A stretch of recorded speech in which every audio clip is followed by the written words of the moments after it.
ஒத்தையில போனா பையன் ஓடியாந்து பிடிப்பான். ஆமா பிடிப்பான். கூட்டத்தோட கூட்டமா போனாத்தான் நம்மள யாருன்னு கண்டுபிடிக்க மாட்டான். முடியாது அப்படின்னு தேவாதி தேவர்களை தன்னோடு அழைத்து கொண்டு நீங்க எல்லாம் நந்தவனமாக முளைத்து நில்லுங்க, நான் மனம் இல்லாத மலராய் முளைத்து நிற்பேன். அரக்க நம்மள வந்து பூங்காவன தோட்டம் நினைச்சு பார்த்துட்டு போயிருவான். அப்படின்னு சிவபெருமான் தேவாதி தேவர்களை தன்னோடு அழைத்து கொண்டு அந்த கைலாசத்தை விட்டு ஆண்டவனோடு யார் யாரெல்லாம் ஓடுகின்றார்.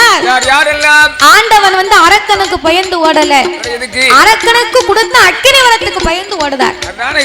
அப்ப இறைவனோடு யார் யாரெல்லாம் ஓடுகின்றார் தெரியுமா?